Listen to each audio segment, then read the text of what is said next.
McCoul was the most famous champion Ireland ever knew.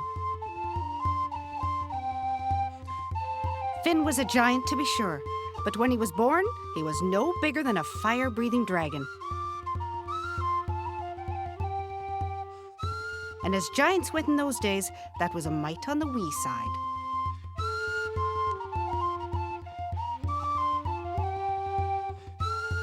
Now, King Cool was Finn's father, and being a famous Irish giant himself, he took the lad's small size to heart. I have a boil on me flank that's bigger than he is, said King Cool on seeing the boy for the first time.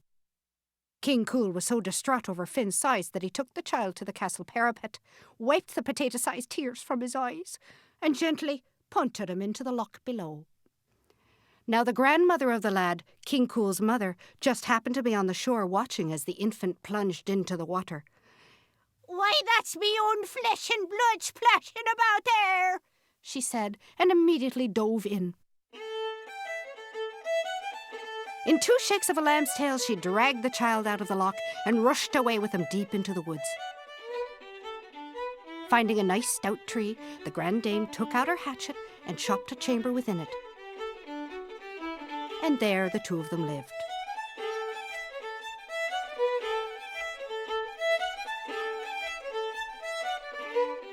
For years, the old woman lovingly fed Finn a diet of tree bark, peat, and the occasional grub. But the child thrived nonetheless.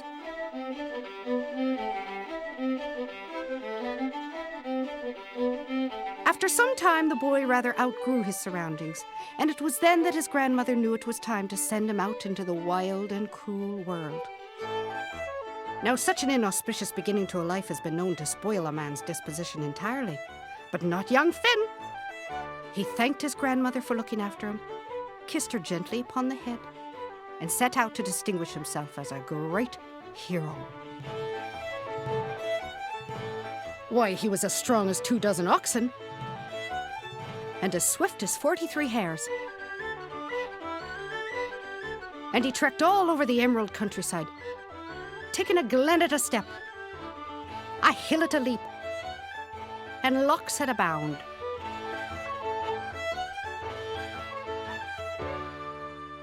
Before too long, Finn took a wife for himself, and her name was Una.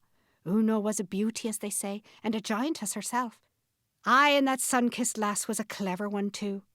They were a matched pair, they were, with Finn's brawn and Una's brain. Together they lived quite happily upon the top of Knockmany Hill in Ulster. People always wondered why it was that Finn had selected such a windy spot for his dwelling. Now, Finn made his share of excuses for choosing to live in the middle of nowhere, but the real reason Finn made his home atop Knockmany was to see Cuchulainn coming. Oh, Cuchulainn. It sends shivers down me spine to even utter the name. Cuchulainn. No other giant in all of Ireland could stand before him.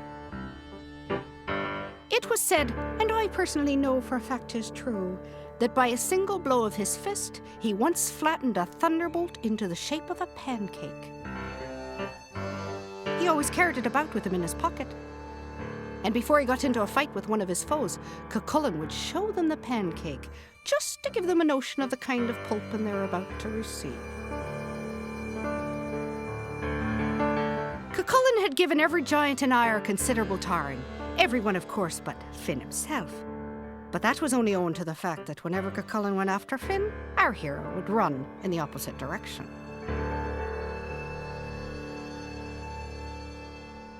Now, at this time, Finn was building the causeway from Ireland to Scotland. It was a grand undertaking, even for Finn, so he had his band of champions called the Fenians assisting him. One day down at the causeway, Finn and his men were rearranging the coast and moving a few small cliffs when he began gnawing upon his thumb. You see, this is how Finn called upon his singular gift for prophecy. Whenever he got into a fix and he couldn't fathom the choices that life so often presents, he would suck his thumb for inspiration, and a most curious thing would occur. He would see the future before him as clear as day. For it was in his thumb that his power for prophecy resided. Now, at that precise moment, Finn had divined from his thumb that Cuchulainn was coming to the causeway to do battle with him. And it was just then that Finn discovered a very warm and sudden fit of affection for his wife. I need to see me loving Una, Said Finn. my thumb tells me so. Me think she's in danger. But Finn, pleaded Conan the Bald, one of the Fenians. What about the causeway? Alas, it was no use. Finn was already well on his way to Knockmany.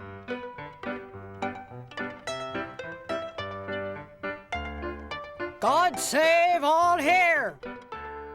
Musha Finn, said his wife. Welcome home to your own Una, you darling bully. And what brought you home so soon, Finn? Why, me sweet Rose, nothing but the purest of love and affection for ye, of course. After Finn spoke, he clapped his thumb into his mouth. Finn, sweetness, said Una, please don't do that while you're talking to me. It's not polite. He's a-comin', said Finn. I see him below Dungannon. Who's coming, said Una. Who are you talking about? It's that nasty Cuchulainn it is. Oh, it's said that when he gets angry and begins to stamp, a dozen earthquakes erupt. And when he does battle with thunderbolts, he flattens them into tiny pancakes, and then eats them with honey, a whole hive of it, and with the bees still buzzing inside it. Gracious, the brute, said Una. I don't know how I'll manage. If I run away again, I'll be disgraced before me people. And me thumb tells me that I must meet him sooner or later. Well, my bully, don't be downcast, said Una. Leave it to me and I'll bring you out of this scrape better than you might on your own. Now, it so happened that Una had a sister named Granua who lived upon a hill called Cullamore just opposite Knockmany. The beautiful valley that separated the two sisters was only 4 miles wide, and so on a summer's evening when they wanted to talk, Una and Granua only had to put their heads out the windows of their homes. Granua, are you home? Said Una. I am, sister dear, said Granua. And how have you been today? Well, not so well, I'm afraid, said Una. Would you do us the favour of looking about from your window and telling us what you see? Why, nothing, sister dear. 'Tis only a mountain coming over this way, said Granua. Nothing to trouble yourselves over. A mountain? That's no mountain, said Una. That's the giant Cuchulainn, and he's coming to leather our Finn. Perhaps if you delay the brute, it'll give me a moment to think. Why don't you ask him up for a bite? I only have 50 pounds of butter, and it's not nearly enough to make a cake for that giant, said Granua. If you toss me over a ton or two, you'll oblige me very much. So Una got the largest tub of butter she had and called up to her sister. Granua, are you ready? Said Una. I'm going to throw now. Una gave the butter a mighty heave, but in her anxiety over Cuchulainn she forgot to say the magic words that were to make it fly to Granua. And so the butter landed with a thud halfway between the two hills. My curse upon you, baleful butter, cried Una. You've disgraced me. And with that said, the butter turned instantly to stone.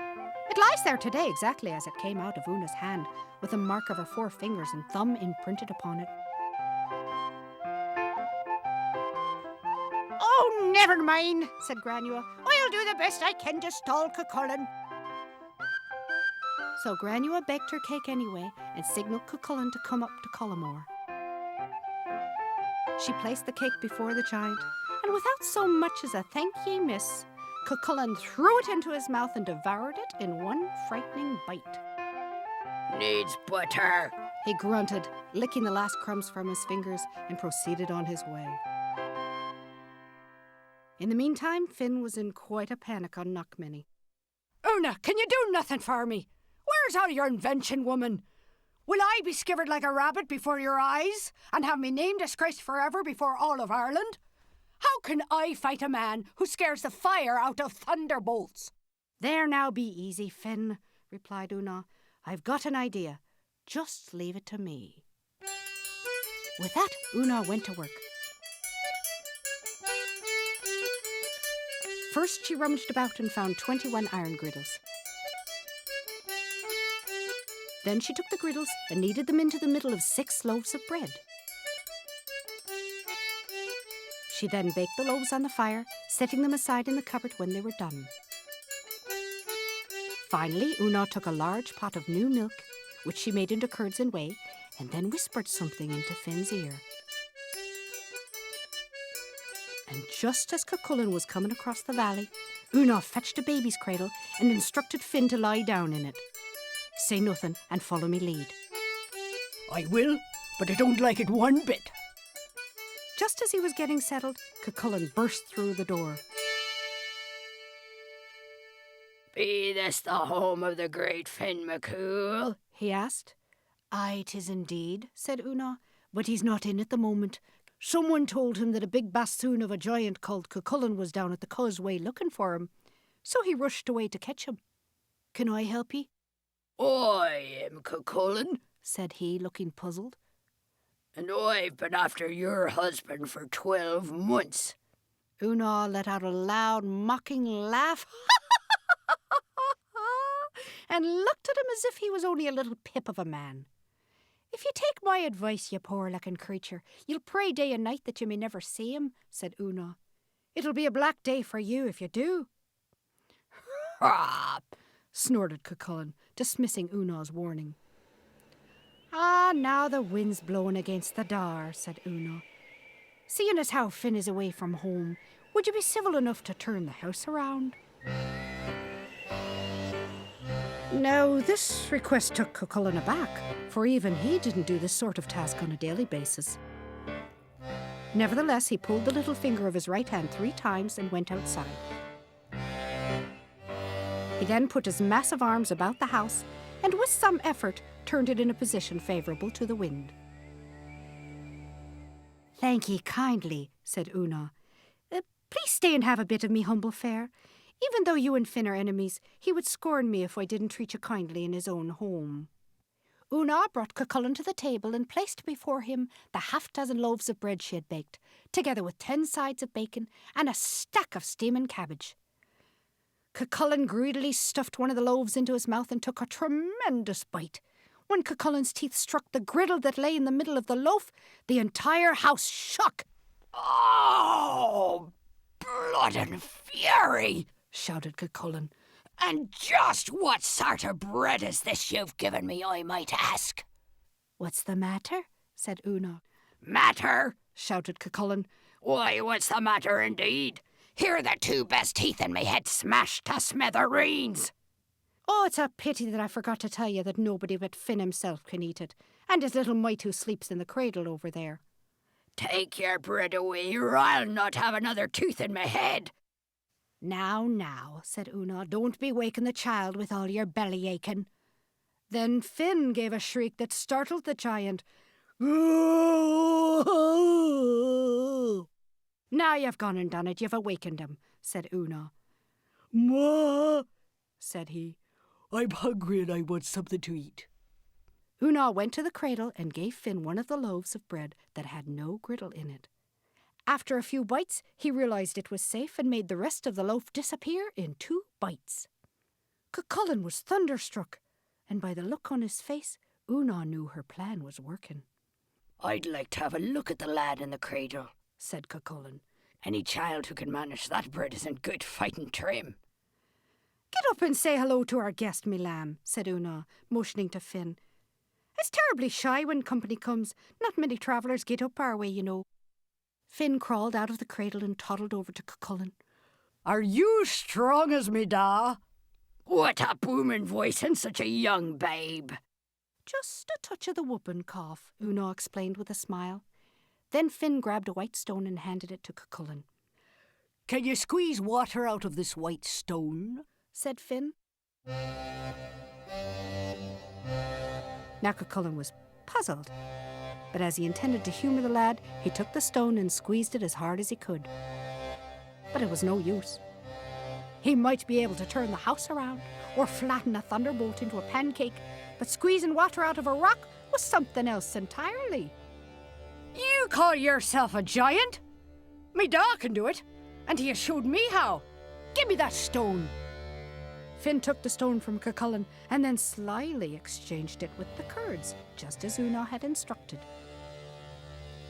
And he then squeezed the curds until the whey squirted out in a little shower from his hand, clear as water. I don't care to waste my time with a giant the likes of you. You'd better be out of here before me dog comes back, or else he'll make porridge of you and serve you for dinner. Now, Cucullin was taken quite aback. He's a lucky man, to be sure, to have such a handsome wife and a son who snacks on iron and squeezes water from dry stones. I see I have misjudged him terribly. If it's all the same to ye, I think I'll stay a bit for Finn's return. It would do me proud to make the acquaintance of a great hero such as he, and I shall have to apologise for chasing him hither and yonder for all these months. Yes, apologise I must, even if it takes Finn a fortnight to return.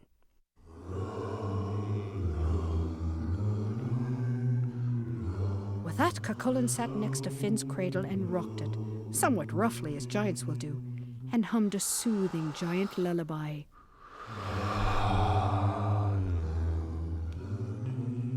Poor Finn saw his very life pass before his eyes. Oh, me bones. What is wrong with the child? Asked Cucullin. The poor lad is teething, said Una. His gums have been smarting lately. There's nothing that can be done. I'm not so sure of that, said Cucullin. Me own dear mither had a little trick she used when meat choppers come up. With that, Cucullin reached for the flask of spirits he kept in his hip pocket. He poured a touch upon the little finger of his right hand and opened Finn's mouth with his left. Then he massaged Finn's gums with the spirit-soaked finger. The spirits will dull the boy's pain, said he. Now, it was bad enough to have Cucullin in one's house, but to sit back and take his little finger in the mouth was unpardonable. Now, just a little bit more, laddie. Said Cucullin as he lovingly administered another dose. You know, Mrs. McCool, I think after I've made your husband's acquaintance, I will take a wife so that I may have a son just like yours.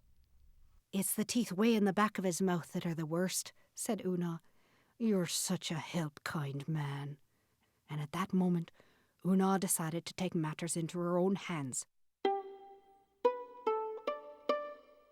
She grabbed the pot that hung in the hearth, and rearing back, she hurled it at the head of the giant with all her might. Instead of Cucullin, however, the pot struck poor Finn dead upon the crown. The concussion was so great that Finn clamped down upon Cucullin's little finger, which was still applying the spirits, lopping it off at the third knuckle. Look what the boy has done to me, Cucullin groaned, holding his maimed right hand. I'm finished! You see, the giant's huge strength all lay in the very little finger of his right hand, which Finn had accidentally separated from its master. Cucullin then let loose with another ear-shattering scream. Then right before the eyes of Finn and Una, he shrunk from the size of a giant to that of a timid little church mouse.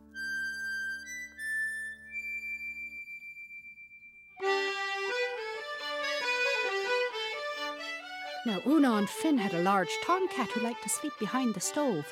But all the commotion woke him, and when he came out to investigate, there stood the oddest-looking mouse he had ever seen.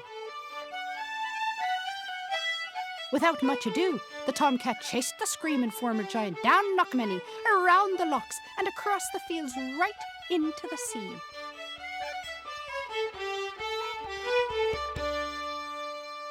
Glory be, said Finn in triumph. There isn't a giant in all of air as great as myself. I have defeated the great Cucullin.